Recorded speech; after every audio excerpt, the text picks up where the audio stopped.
It's still a little early. I'm gonna wait till 1:45. Okay, but I don't hear you, Rick. I don't know why.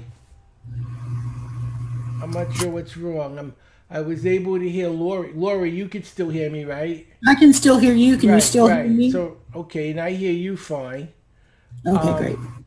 That's good because if I didn't hear you, then I'd be concerned something wasn't working right. But it seems to be working, except for Rick's microphone. I'm not sure what's happening, Rick, but I'll do my best to run it the right way. I read the president's book, uh, and I think I know what to do, but I'm not positive. Pretty sure.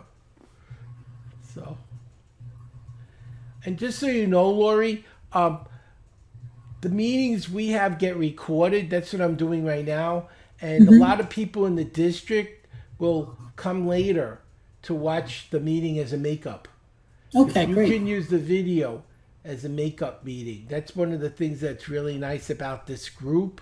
And as a speaker, I would strongly recommend consider joining. That's why I joined this because I travel a lot. I'm sure you, as a speaker, you don't know your schedule every Tuesday because sometimes you're working. Oh, And what's absolutely. nice about this group is you can go online on your phone. You could do this on your phone or your iPad. If you can't make it, you can watch the video. So it's a pretty easy group to interact with. And Rotary's got a. I'm just letting her know a little about Rotary before we start. Rotary's very nice for a lot of reasons. One, they do a lot of good things.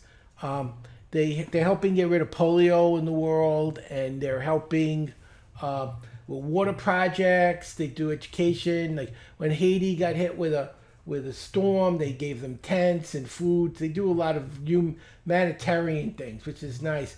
It's also a great way to meet people as a speaker because in most of the communities you go to, and I mentioned I've been to a lot of them, the mayor, the school superintendent, the police chief, these people are all members. And you'll also find people who are like business leaders. And then there's retired people that are trying to do good deeds. They're trying to help out their community.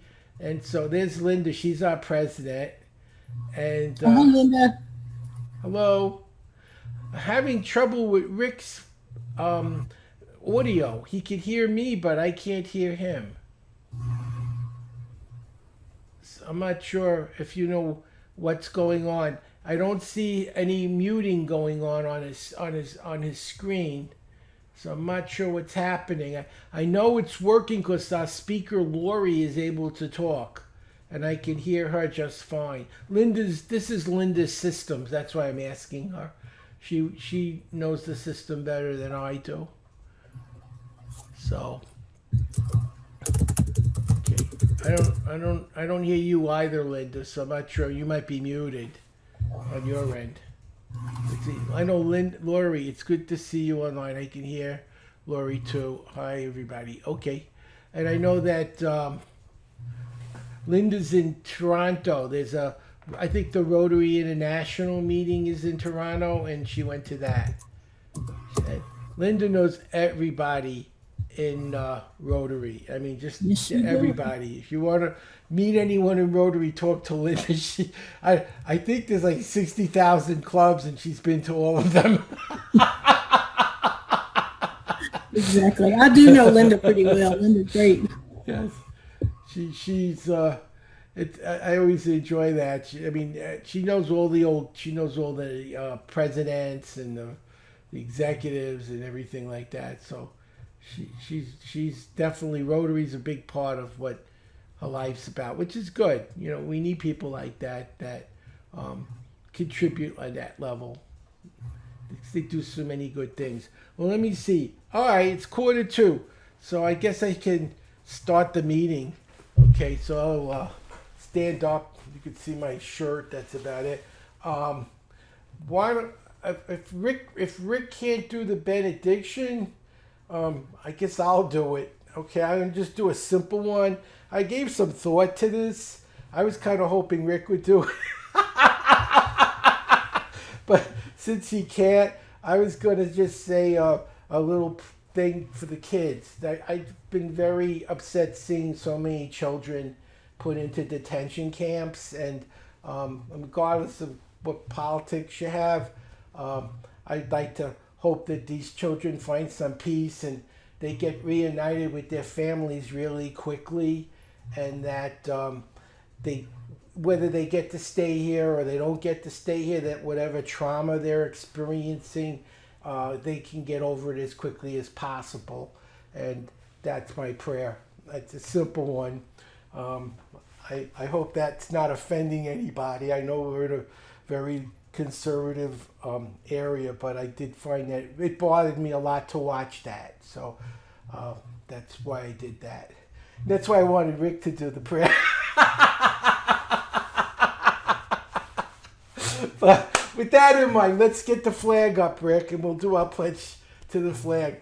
I pledge allegiance to the flag of the United States of America and to the republic for which it stands, one nation under God, indivisible, with liberty and justice for all. So I guess we could sit. Okay. I believe I'm being inducted in July at Lisa's house. That's what Linda told me. I didn't know when I was president, to be honest. I didn't know if it started yet or not, but since Linda's out of town, she asked me to help, and I figured I would do it anyway. So I wanted to thank Lori for volunteering on short notice to come tonight. I found out about Lori from Happy, and she was interested in being invited to the clubs in our district, and she's doing a talk on suicide prevention, and she was very generous because I only spoke to her last week, and I was really pleased that she was available. And of course, if any of you have any, if Lori, if you or any of the other people have any other speakers you know who want to speak for our club, let them get in touch with me, because I'm always looking for more speakers. And I know you're a speaker, so you probably have a lot of friends that are speakers. So feel free. You'll be actually helping me. It's not easy to find a speaker every single week of the year. So I certainly welcome people you would know as people who could speak. I don't think there's a lot of business to discuss. At least I wasn't given any notes or anything. So do either Lisa or Rick, is there anything you know that I need to be talking about tonight that I'm unaware of? You could put it in the chat box, because I'm not aware of anything. Can you hear me? I checked my microphone again, but all right, there he is. Now you can talk. Great. I plugged it back in, and now it works. Okay, well, it's working 5 minutes ago. I kept resorting to the next worst thing, but okay, was that prayer okay? I sure. Okay. We all are thankful and thinking of those situations, and that was a nice thought. Very well. Yeah. And yes. My thing I was going to mention about, and Linda would chime in with me, is that we have a few people that still have not paid dues for the new year and trying to wrap up everything. If you know of any of our members that you run into or see, I know that Bruce Lynn is renewing, and I've left messages for some others. If you'd like to reach out to people like Jose and a few others that you may not have heard from that are friends of yours or that you know, please encourage them to re-up and get their dues in. Okay, and maybe I could send an email out to that effect as well. I believe next week there's no, let me check. I don't think we have a meeting next week. It's the 4th, right? Next week? The 3rd, July 3rd? Yeah, that's the night of Kaboom Town and a lot of fun. Yeah, and Linda told me that it would be a bad evening to try to have a meeting on, so she asked me not to hold one on the 3rd. So I'm just letting everyone know we don't have a meeting next week. And let me think, anything else? I'm excited to be the president, but I certainly want any input any of you have, any ideas or anything you'd like to see us do as a club or any projects. Let me know, and I'm certainly open to that. I'm new to this. I know you've had some more experience, and Lisa was a governor's wife, so she knows even more than we do. He's a past president as well, Howard. I didn't know that. I did not know that. Okay, that was before my time. Okay, it makes sense. That does make sense. Okay, well, certainly anything you two can do to help me do this right, I'd appreciate. I'm just learning, and probably should get together with one of you or Linda and just go over some of the things. Like I noticed in the book, there's like paperwork and stuff, and I'm not sure how to get those things done. I don't know the procedures, who to send it to, or when to send it, or what to send. Other than that, there's things you need to be sending, and I don't want to cause a problem for the group because I miss a deadline or don't get the papers out that need to be sent. So if you guys can pick a day where I could sit down with you and you could kind of like, I guess, train me on things I need to know so I can do it correctly, that would be very nice. I'd be glad to help you with that if we want to pick a time and do that, maybe before a meeting or do something like that. Go through the manual. Plus, I'm really glad, Howard, that you're serving, and I know that you know about Rotary because you've been through Rotary U. Yeah, which I really enjoyed. That I did enjoy. I thought it was very informative. You learn more about Rotary from Kim than you would ever learn just from going to a meeting. It's amazing what, the different levels of what it really offers, and I was very glad to be part of that. Maybe when at the installation we're going to Lisa's house, so maybe we could spend a little time when I'm there. Just kind of bring me up to snuff on what I need to know so I don't miss any deadlines or papers or things that need to go out. That would probably be a good time to do because we'll all be in the same place. We're having our installation meeting, Lori, in a couple of weeks. Okay, I guess that's all the business that I can think of discussing. Is there any other business that anyone feels needs to be brought up tonight before we introduce the speaker, Lori? Anyone? Well, I just noticed that we have a new person online. It says Jason Fletcher. Hello, Jason. Welcome to our meeting. Thank you for coming. We're always interested in meeting new people. Out of curiosity, Jason, because your mic is muted, you could go in the chat. Are you a member of another club using this as a makeup, or are you somebody that might... Oh, I'm having issues with my mic and webcam. Okay. Are you a member of a club currently, or are you interested in our club as a possible club? Okay.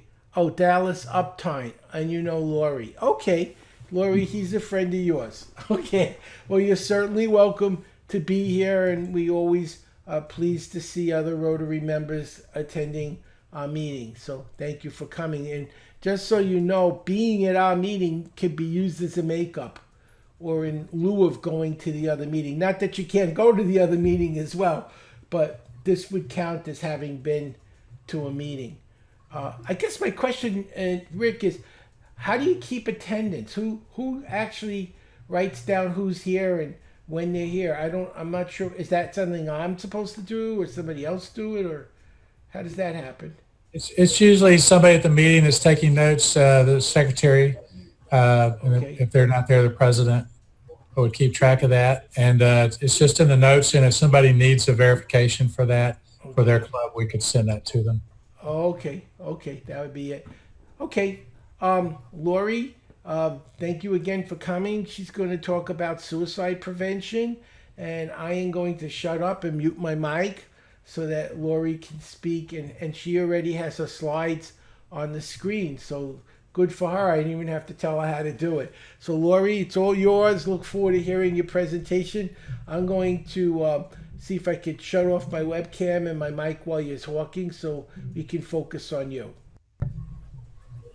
Thank you, Howard, and thank you for allowing me to present to the E-Club. It's an honor and a privilege.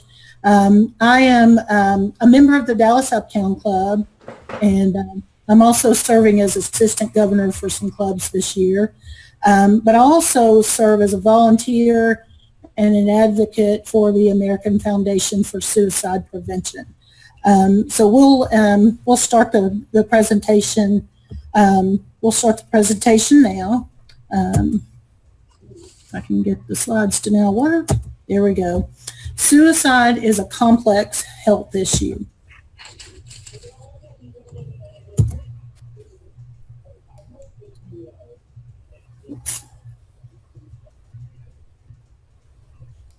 I think I've gone too many slides down. There we go.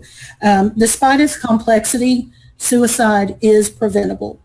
Just like there are warning signs and risk factors for other health crises like cardiac arrest, we can learn the warning signs and risk factors that can help us to prevent people from dying by suicide.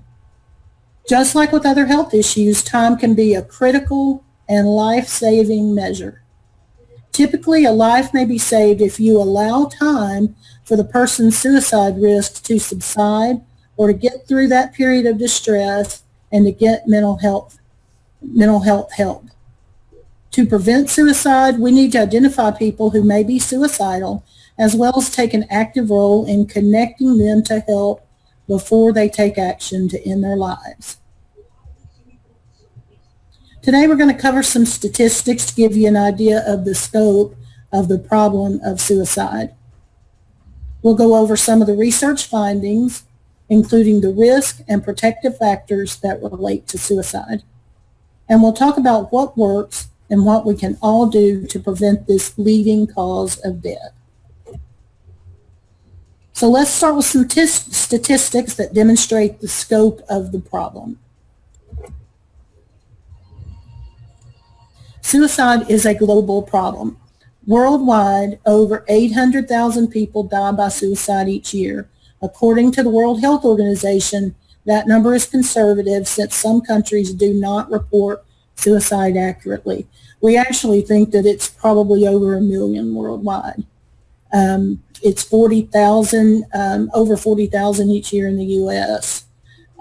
It works out to a suicide every 40 seconds. So in the United States, suicide is the 10th leading cause of death. For Americans between the ages of 10 and 44, it's the second leading cause of death. Suicide takes more lives in the U.S. than homicide, war, and natural disasters combined.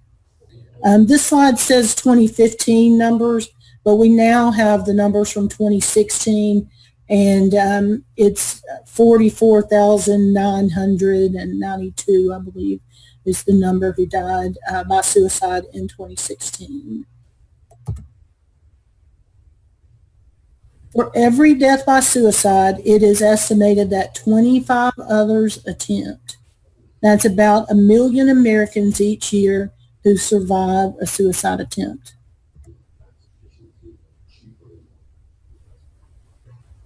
It is estimated that the majority of Americans will experience a suicide loss over the course of their lifetime. Many loss survivors are profoundly impacted. But AFSP has resources for those grieving a suicide loss, and it can be found at the website afsp.org, Surviving Suicide Loss.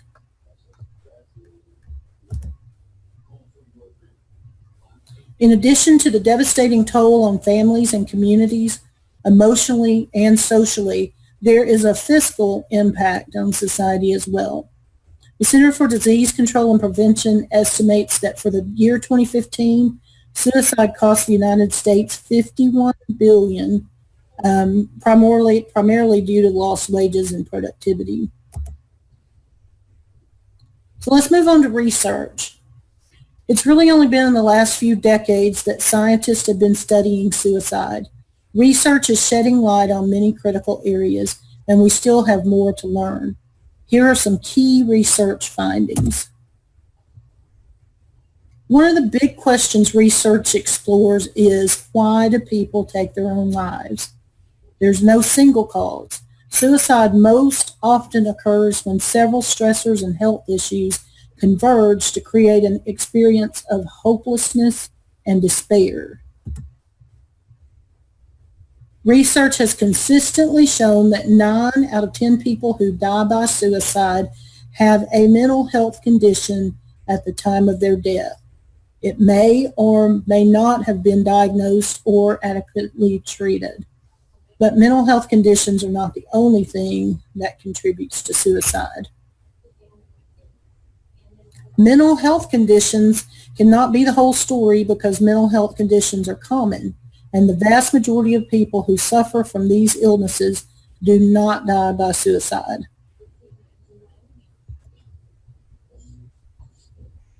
There are many other factors that increase risk as well. We've learned that the brains of people who die by suicide differ from those who die from other causes in terms of structure and function, specifically in the areas related to stress response and impulse control. We've learned that most people who try to kill themselves are ambivalent about death. Part of them wants to live, part of them wants to die. They really want the pain to end. It's not so much about they want to die, but they want the pain to end. A key strategy in suicide prevention involves engaging the part of the person that wants to stay alive and helping to create distance from the part of them that wants to die. One way to do that is to help the person connect with reasons for living while at the same time decreasing the visibility and presence of things around them that may facilitate their desire to die. We've learned about the perspective of a suicidal person, that a crisis point has been reached, that the pain seems unbearable, whether it's emotional pain, physical pain, or sometimes both. So for a moment, I'd like you to think back to the most painful thing you have ever experienced.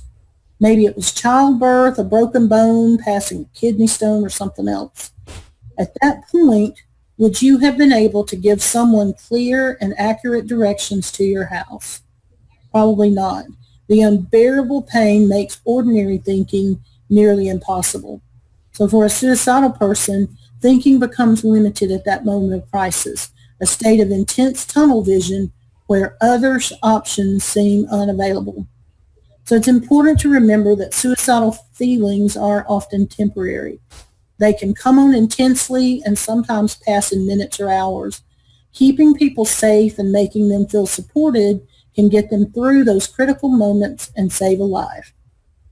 There is evidence that putting time and distance between an individual who is suicidal and the means to take their life can be a life-saving action.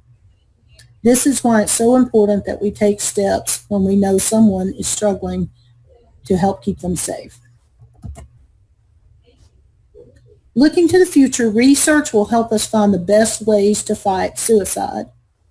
Research is looking for biomarkers, for example, something testable in a blood sample that would help us to identify those at risk. A number of clinical treatments, like particular types of therapy, are effective for suicidal people, and more need to be developed and studied. The good news is that through research, we are learning more and more about what helps those who are in a suicidal crisis. Research can also help us to identify the most effective interventions to reduce suicide rates and to reduce risk in those suffering from mental health conditions. Research has also helped us to determine the factors that increase the risk for suicide. So risk factors are characteristics or conditions that increase the chance a person may take their life. Just like someone who is at risk for heart disease because of high blood pressure or a history of heart disease in the family, some people are at higher risk for suicide than others. The main risk factors can be grouped into these three categories. Health factors, including biological and psychological aspects of a person's health. Historical factors, or things that happened in the person's family's past history. And then finally, environmental factors, including societal and cultural factors, access to lethal means, as well as individual life events.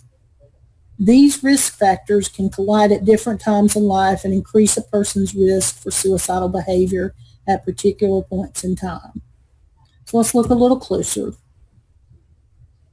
Health factors include medical conditions. the most significant of which are mental health conditions.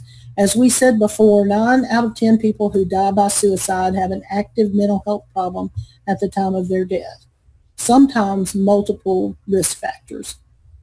Depression is by far the most common mental health condition and the one that is most commonly found as a risk factor for suicide. Bipolar is also a high risk, but the disorder is less common than depression. All of these conditions put a person at greater risk for suicide. So detecting the presence of a mental health condition is critically important. The best way to be sure is to seek a professional evaluation and effective treatment when you feel concerned or detect a possible change in you or your loved one's mental health. Not only can you reduce the risk of suicide, but your overall health and well-being and life functioning can be improved. Many people may not realize that their distress has actually become a health problem. Providing information such as a crisis number or mental health resource to someone who is struggling can be a solid step in helping them connect to the help they need. Mental health conditions are not the only health factors that are associated with suicide risk.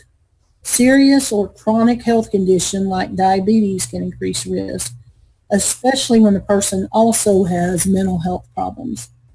Serious or chronic pain and serious head injuries can also increase suicide risk. Historical factors include past events like a family history of suicide, a family history of mental health conditions, or past trauma such as sexual abuse or combat stress. And while most people who attempt suicide do not go on to die by suicide, previous suicide attempts also put a person at increased risk. Being abused as a child can also contribute to suicide risk. Environmental factors involve the circumstances of a person's life. Often there are layers of a person's environment that contribute to their overall level of risk. So let's look at a few of the most common. Contagion can include exposure to another person's suicide or to graphic or sensationalized accounts of suicide. Prolonged stress may include harassment, bullying, relationship problems, legal problems, and unemployment. Stressful life events include experiences like divorce, legal problems, or job loss.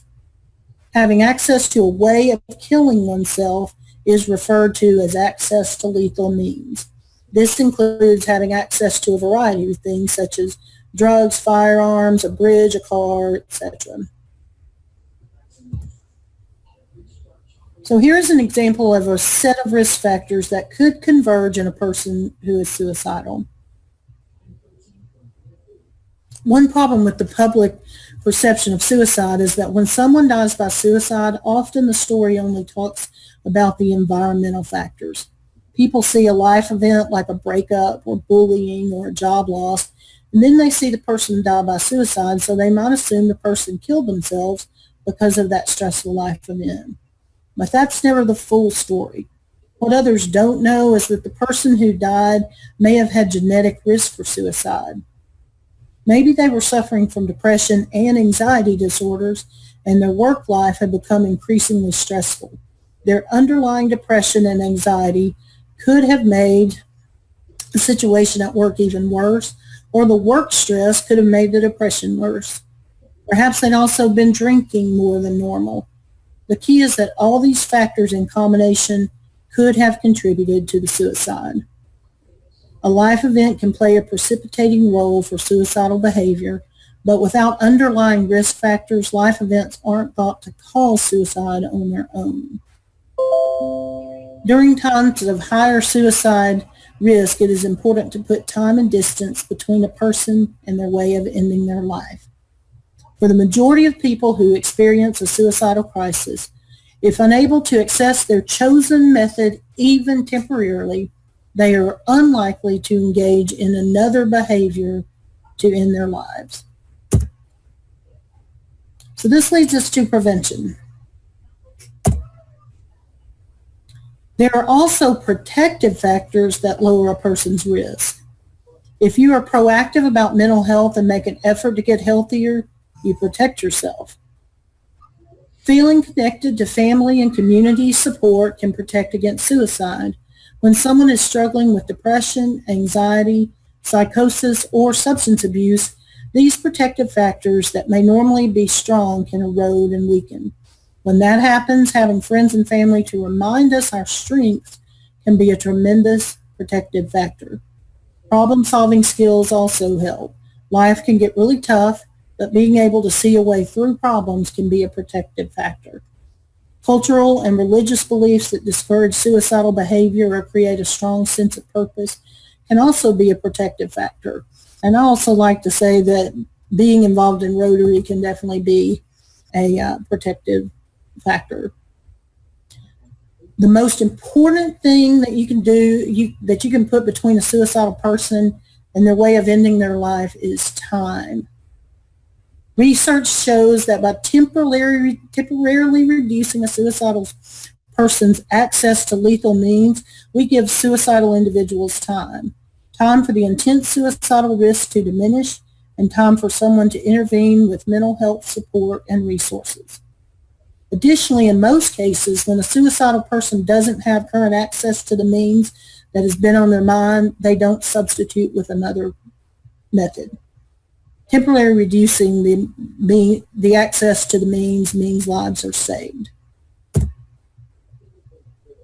Getting effective treatment for depression or anxiety can prevent suicide. Mental health should be treated like any other aspect of a person's health. There are certain times when you get sick, and it's critical to seek a trained professional. One of the biggest challenges in fighting suicide is getting people to treat their illnesses. Of those suffering from a mental health condition, less than half seek treatment. We need a culture where everyone knows it's smart to take care of our mental health.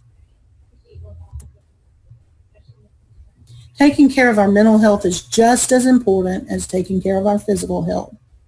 Seeing a mental health professional is a sign of strength, and many are taking that step. Request a thorough evaluation to figure out if there's a mental health condition affecting your life.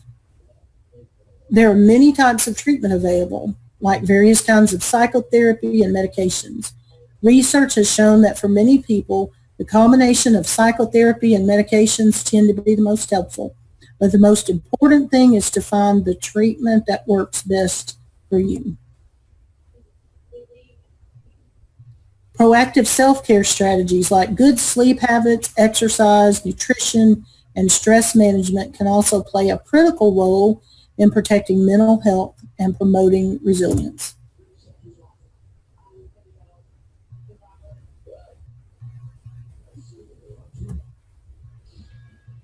As already mentioned, a clear way to prevent suicide is to limit access to lethal means.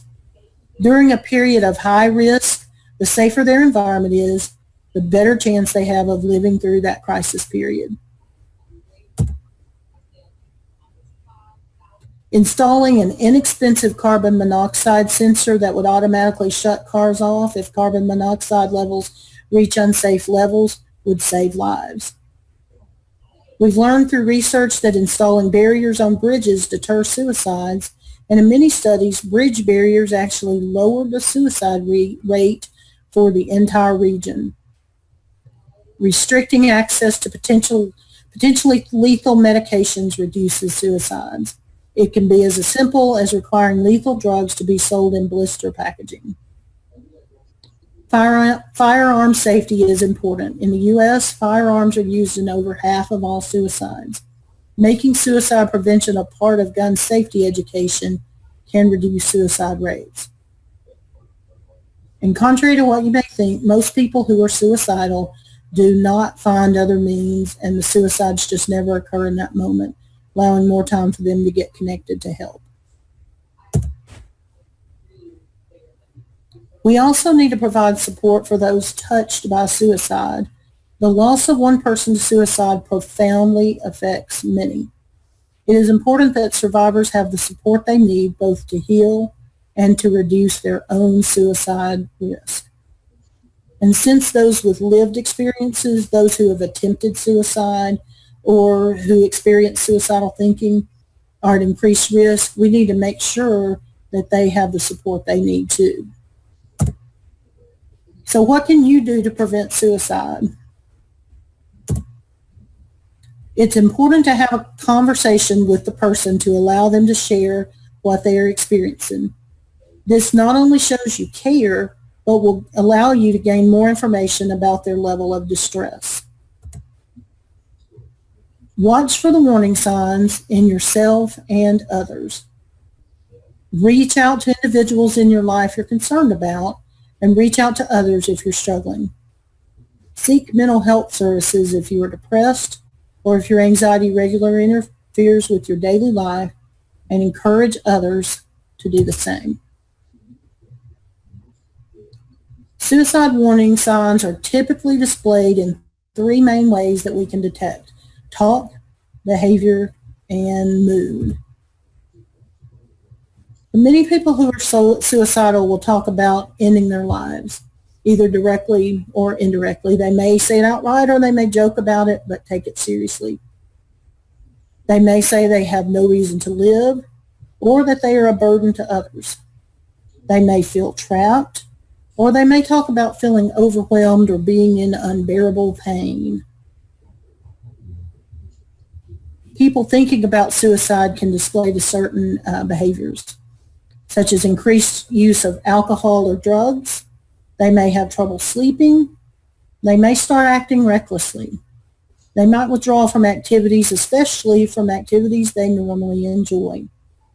They might isolate themselves from family and friends. They also might look for a way to kill themselves, searching online for methods or shopping for a firearm. They might also give away their prized possessions. People at risk for suicide can display, often quite subtly, any of the following moods: depression, apathy, rage, irritability, impulsivity, humiliation, anxiety. Moods one would expect of someone who feels overwhelmed and desperate. We all have ups and downs in our mood, but when you notice a change that seems uncharacteristic or concerning, it is important to speak to the person about what you are noticing. So that's a lot of things to look for. So look for changes in behavior and trust your instincts. Assume that you're the only one who's going to reach out. In too many instances, people talked about their concern for someone amongst themselves, but hesitate to reach out to the person. So here's a rule of thumb. If you're wondering if someone is depressed or overly anxious, that's a sure sign you should reach out. The same goes for you. If you're having suicidal thoughts, that's a sure sign you need to seek help. If you've reached out before, reach out again. The first time the person may not be receptive, but keep trying. Try talking to someone else or with a professional.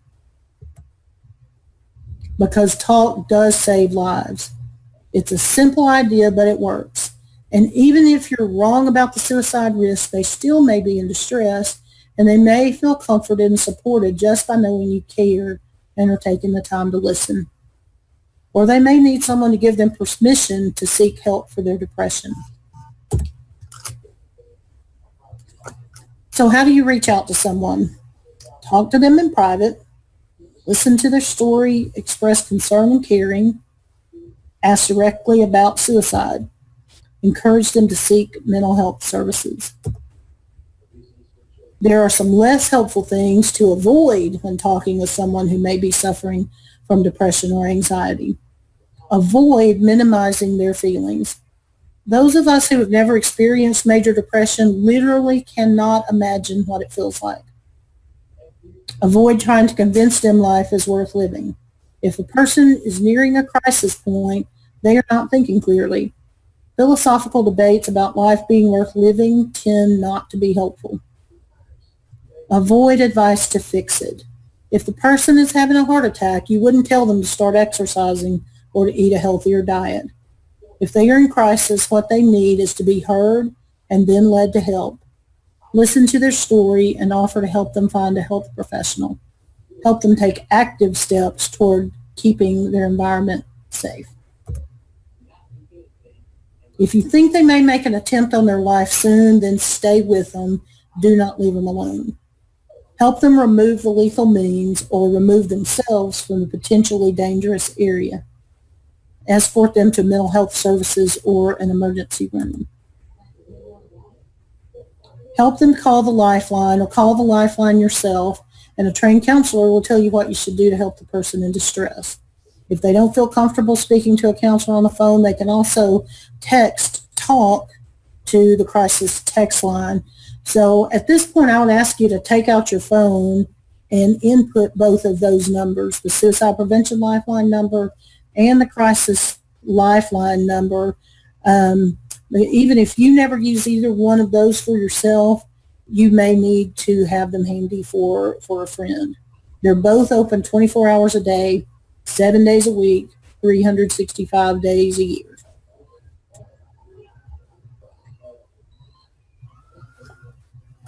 If it's an emergency, of course, such as a suicide attempt in progress, then definitely call 911. Together we can create a culture that's smart about mental health, will save lives, and vastly improve the lives of many more. You can learn more at afsp.org or by following on Facebook, Twitter, and Instagram. So I'm an advocate and a volunteer for this organization. I was touched in 2015 by suicide with the loss of my 20-year-old nephew. We didn't see signs at that point, and it was a total surprise. And I just want to share all that I can, to do anything that I can to help prevent somebody else from losing their Jesse. So I thank you for listening, and I appreciate the opportunity to share this with the E-Club. If you have any other questions and want to contact me, I'm happy to be a resource. So thank you. Well, thank you for volunteering. Does anyone have any questions they'd like to ask Lori tonight? I think that was great, Lori. This is Rick. I was just going to follow up on something you mentioned there about if you are talking with somebody. I think it's great what you said about not trying to convince them everything yourself, because they're probably in a bad state of mind anyway. But to get them to help, like you said, you could call the lifeline, but what would be your thought about getting them to a mental health professional? Oh, absolutely. Yeah, and how do you do that? Different cases will maybe require different things, but definitely get them that help too if they're open to that. Just suggest that you help them get an appointment set up or find somebody for them. Absolutely. And AFSP can offer some guidance on that too. If they need help finding somebody, then okay. They will have some connections too. I read something that a lot of medications can cause suicidal thoughts, that people aren't aware of doing that. I think some of the statins and a lot of certain other drugs that are very some of the things, I think that the antacid pump drugs, like that can block overactive like heartburn and stuff, can sometimes in some people chemically push them towards suicidal thoughts. Mm-hmm. Yeah, it can be a combination of things. A lot of times it's not just the one thing. It's not just depression, or it's not just some sort of significant event like a divorce or a job loss or some kind of financial ordeal. Sometimes it's some combinations of, and even like you said, maybe it's some side effects of drugs. It also may have to do sometimes with serotonin levels. That's part of the research going on too. Right. Okay. Does anyone else have any questions before we close out our meeting? Just for those who came late, I think Katrina, we're not having a meeting next week because it's July 4th. I'm just letting you know. And we're hoping you'll join our group, Katrina, as well. And we will have our meeting the week after. Does anyone have anything they want to add tonight before we close out with the four-way test? Okay, then the four-way test of the things we think, say, and do.